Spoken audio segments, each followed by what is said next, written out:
మన పనులు వలసలెందుకు దండగా వలసలెందుకు దండగా వచ్చిందంటే వచ్చింది ఉపాధి హామీ వచ్చింది వచ్చిందండి వచ్చింది ఉపాధి హామీ వచ్చింది.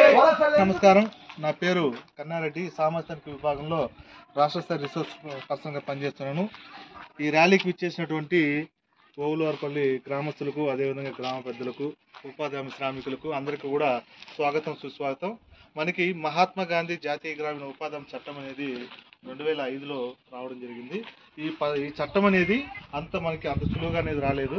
నాయకులు, అదేవిధంగా మనకి ఉండేటువంటి రాజకీయ నాయకులు అందరూ కూడా పోరాడి చేసిన దానికి మనకి ఉపాధి హామీ చట్టం వచ్చిన తర్వాత 2006 నుండి ఉపాధి హామీ పథకం ద్వారా మనం దాదాపుగా 20 సంవత్సరాలుగా మనము ఈ ఉపాధి హామీ పథకంలో పని చేసుకుంటున్నాం. ప్రతి ఏటా కూడా 6,000 కోట్ల నుంచి 7,000 కోట్ల రూపాయల వరకు మన రాష్ట్రానికి కేటాయించడం జరుగుతుంది. మనకు ఉండేటువంటి 26 జిల్లాలకు సంబంధించి కూడా ఉపాధి హామీ పనులు చేసుకుంటూ అందులో ప్రతి కుటుంబం కూడా 100 రోజులు పని కల్పించాలనే ఉద్దేశంతో మనకి చట్టంలో కూడా కల్పించబడింది. అదేవిధంగా 100 రోజులు పని చేసుకుంటూ ఆర్థిక భద్రత ఏర్పరచాలి.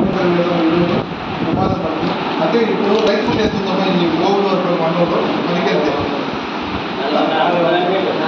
400 రూపాయలు రైతులు కూడా పెరుగుతున్నాయి. మీరు అందరూ పనిచేయాలి. మీరు ఒక 100 రోజులు పనిచేయాలంటే ఒక ఆర్థిక సంవత్సరం 30,000 రూపాయల వరకు ఒక కుటుంబం ఆర్థికంగా లాభపడడానికి అవకాశం ఉంది. కాబట్టి ఉపాధి పథకాన్ని సద్వినియోగం చేసుకోండి. అదేవిధంగా మీ కొత్త పనులు రైతు పనులు కూడా చేసుకోండి. వీటితో పాటు అర్థమైందా?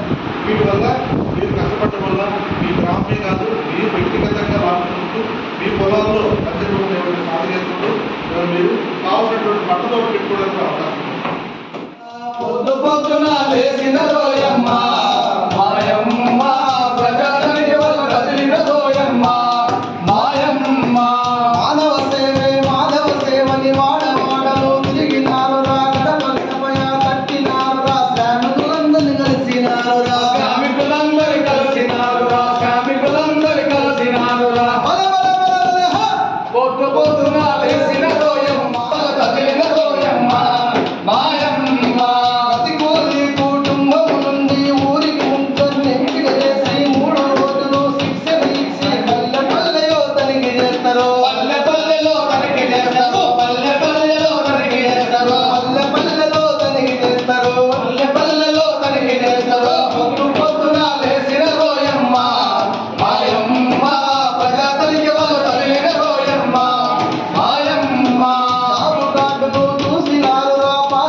తమ్ముళ్ళు కలిసి నామ తమ్ములుగా పెట్టినారు, ఆధార పట్టిక చదివినారు.